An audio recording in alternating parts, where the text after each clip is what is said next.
Welcome, dear friends. Hope you had a great reading. Do like, share, and comment.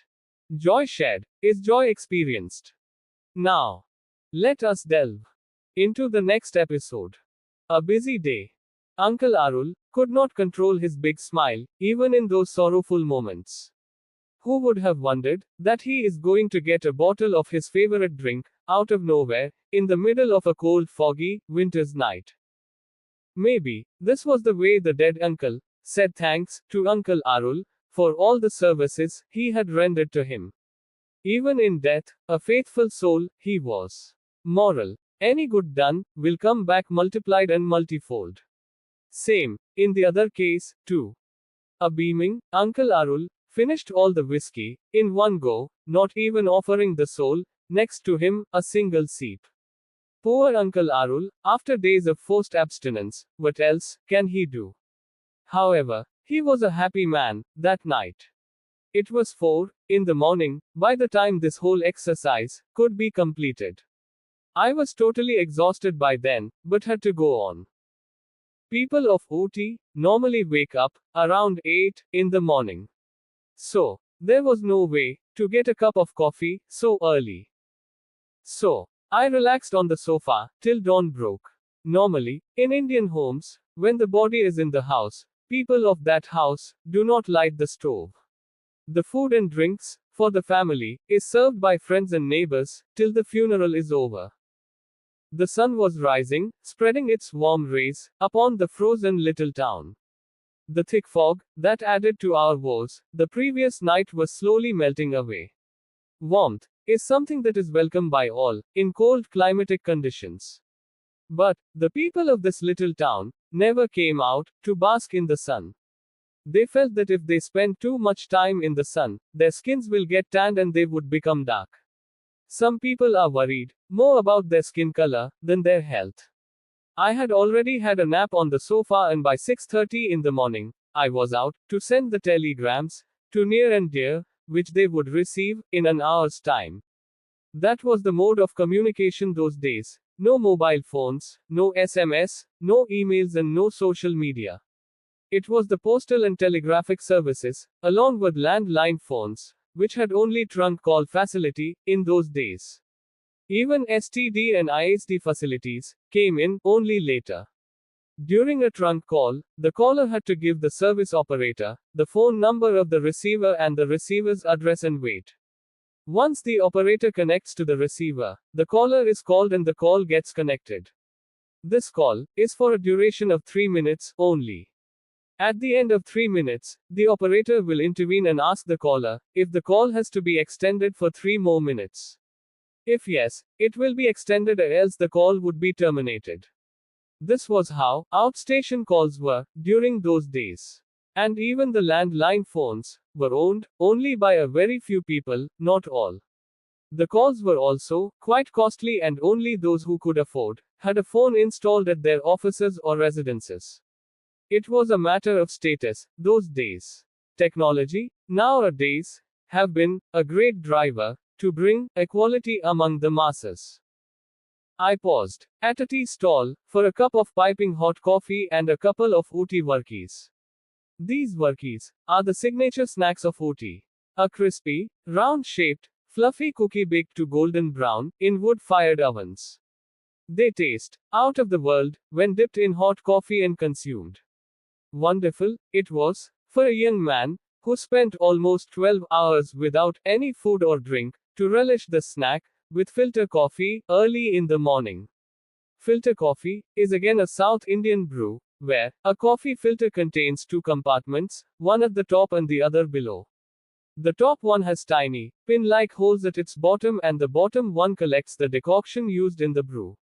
For making this, the traditional way, fresh coffee seeds are roasted, ground and mixed with chicory. This coffee powder is then put into the top compartment of the coffee filter, up to at least a fourth of that vessel, and placed on top of the bottom compartment. Now, boiling hot water is poured on top of the coffee powder, up to the brim of the top compartment of the coffee filter, and it is closed with the lid. It takes a few hours for the decoction to collect. This decoction is poured into the coffee cup, along with few teaspoons of sugar and boiling hot milk, to finish the brew. What an aroma and taste it gives!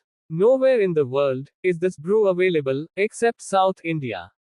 One must never miss this. Relishing the coffee and snack, I was thinking of Uncle Arul, who did not have the courtesy to offer me even a sip of that whiskey we discovered. Even now, I tease him for that and he would say, bygones are bygones. There was a queue at the telegraph office, each one holding their forms and waiting for their turns to come. Wondering if so many people have passed away, I was waiting for my turn to come. Telegram work done, I walked back home, a couple of kilometers away. By then, neighbors and some friends living close by have started coming in.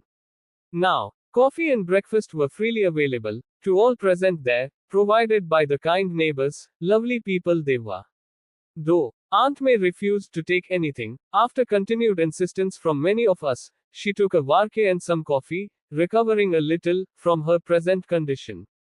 The men dutifully took Uncle from his bed, shaved, washed and dressed him up in one of his best suits and boots. I was wondering why they are doing so much to a body that will start decomposing in a couple of days' time or maximum 4 days, due to OT's freezing temperature, adorning the body with such a costly attire, only to be buried around 12 feet under the ground, whereas we see so many people not having enough clothes to protect themselves from the biting cold. Such so-called noble thoughts might arise for young people. I was young then. But, to those mourning his loss, such actions will only show the respect and love they have for the dead person. It is, during this season, we hear of a lot of deaths due to cold wave, similarly, during heat wave, too. Life is a cool breeze to many of the society's affluent lot. Whereas, the poor suffer and even die, due to insufficiency. Cruel world we are in. After having him dressed up, they put his body up on a high raised platform in the drawing room, for friends and relatives to pay their last respects. The body was now lying in state. A lot of people were coming in and going out. Many of them forming groups, reciting prayers and singing hymns. Some reciting Our Fathers, Hail Marys and Glory Be, others singing, Nearer my God to Thee, coming home, never again to roam. Then came men and women dressed in white, with their noisy prayers, stole the moment. An elderly person was praying loudly, the rest replying with amens. At one time, I even wondered if Uncle would rise up, like Lazarus of the New Testament, with their praises and worship, surely reaching up and stirring God in his seat. But no such untoward incident took place. Finally, they started singing, In Jesus' arms, we are giving you, making me wonder if someone has to give the dead person into the arms of Jesus, like a father handing his daughter over to the groom. What will happen in the case of dead people, where these brothers and sisters were not present for the handover? All these going on at one side, and at the other. People from other religions were paying their silent respects to Uncle. Silence being always holier than the rest. It is a normal practice, those days, that the funeral happens on the day after the death of a person. In some Orthodox denominations, the burial was on the 4th day, because there was a belief that the spirit of the dead person keeps coming around its body for 4 days and leave for its abode, wherever, only on the 4th day. One has to die to find that out. People from near and far have started coming in. My parents also came along with my 3 siblings, a mischievous lot they were. Beaming with joy for this unexpected holiday from the boring monotony of our daily routine. By daily routine, I mean how Dad locks us all up inside our compound, except during our school hours. It's a 1-hour play after school, that too, inside our compound only, and this 1 hour included freshening up and evening snacks, too.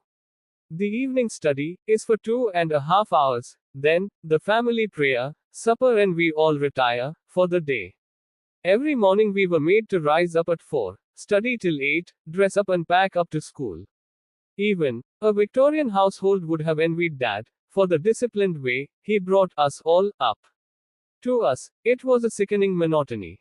When you are provided a colorful life by the Creator, the seemed black and white, a monochrome. Even during weekends and other holidays, we only had the privilege of an extra hour's play and an afternoon nap.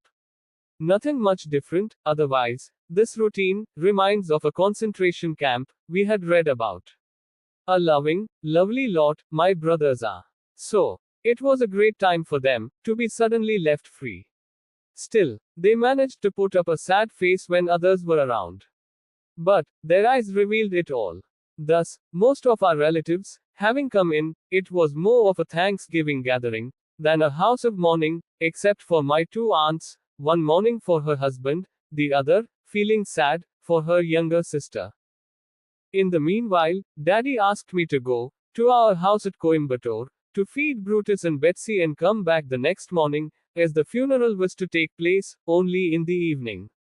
Brutus, a puny looking, thin canine, very loving and faithful fellow, and Betsy, a multicolored, cute purring, vegetarian feline, who helps herself with the milk pot if she does not get sufficient curd rice. She was born in a vegetarian house and she was strictly vegetarian. Even the mice she catches once in a blue moon, she used to leave them near our dad's head in the night and then come and happily doze off by the side of my pillow. Both Betsy and Dad were the best of friends and the worst of foes. One must really see to comprehend this contradiction. Taking more than sufficient money from Dad and my aunts, I was off to Coimbatore. On reaching Coimbatore, I got a good quantity of mutton for Brutus and myself. Only much later, after witnessing some inexplicable slaughtering events, I made up my mind not to eat these animals and birds, which trust humans, but are mercilessly murdered and eaten by the self-same humankind. I also purchased sufficient milk and curd for Betsy and reached home. After fixing up a good meal for my loving friends, I chilled out for the day. What else will an exhausted person, like me, think of doing, after 4 sleepless nights and tiring work? The next morning, after leaving sufficient food for Brutus and Betsy, I left for Ooty again, early in the morning. A repeat of my previous 2 journeys. Once I reach Ooty, we will once again meet in my next episode. Good day. Till then.